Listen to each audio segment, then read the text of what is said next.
چونکہ آپ کا تعلق جمعیت علماء اسلام سندھ سے ہے، اس کے سیکرٹری جنرل بھی ہیں، اس مدرسے میں حضرت مولانا فضل الرحمان صاحب یعنی جمعیت علماء اسلام فا کے ماننے والے طلباء کرام بھی ہیں، علماء کرام بھی ہیں اور ان کو فالو کرتے ہیں، تو آپ لوگوں کا رویہ ان طلباء کرام، علماء کرام، اساتذہ کرام کے لیے کیا ہوتا ہے؟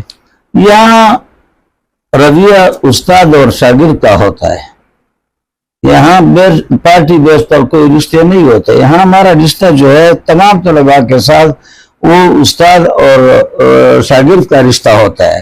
اس میں سب برابر ہے، اس میں ہر پارٹی کے لوگ بھی ہیں، اس میں اہل سنت والجماعت کے طلباء بھی ہیں، اس میں اشاعت کے لوگ بھی ہوتے ہیں، اس میں جمعیت علماء اسلام کے لوگ بھی دونوں پارٹیوں کے ہوتے ہیں. اس کے مختلف لوگ یہاں پڑھنے آتے ہیں اور یہاں سے علم حاصل کر لیتے ہیں.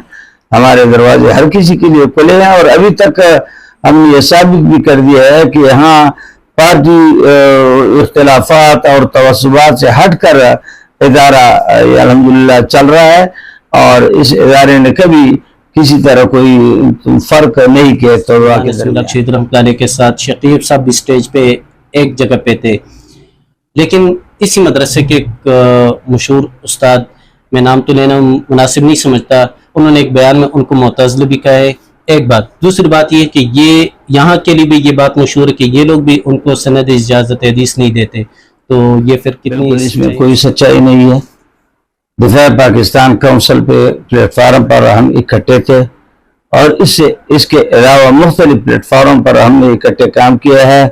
جب یہاں پاکستان پر امریکی تسلط بڑھ رہا تھا تو اس وقت امام الشہداء حضرت مولانا سمیع الحق شہید نے دفاع پاکستان کونسل کا قیام عمل میں رہا اور اس میں تمام لوگوں کو شامل کیا. اور مولانا سمیع الحق شہید کا ہمیشہ یہ نظریہ رہا کہ دیکھو یہ اس آگ کو ہم نے بجھانا ہے. آگ بریلوی کو، اشاعتی کو، دیوبندی کو، اہل حدیث کو نہیں دیکھتا ہے، اس میں سب لوگ نے جلنا ہے. لہذا آگ کو بجھانے کے لیے ہم سب نے اکٹھے ہو کر کے مقابلہ کرنا ہے اور آگ کو بجھانا ہے. تو اس بنیاد پر ہمیشہ وہ اتحادات کرتے رہے، اور اتحادات کی برکت بھی آپ لوگوں نے دیکھ لیا کہ ہر مسئلے پہ الحمدللہ کافی، یعنی اس وقت جو تحریک چلائی انہوں نے کوئٹہ سے چمن تک اور کیا نام ہے انڈیا کے بارڈر تک اور کراچی تک یہ انہوں نے لانگ مارچ کیے، تو اس کا بڑا فائدہ ہوا. فائدہ یہ ہوا کہ وہ امریکی کی تسلط جو روز روز بڑھ رہا تھا وہ کم ہو گیا.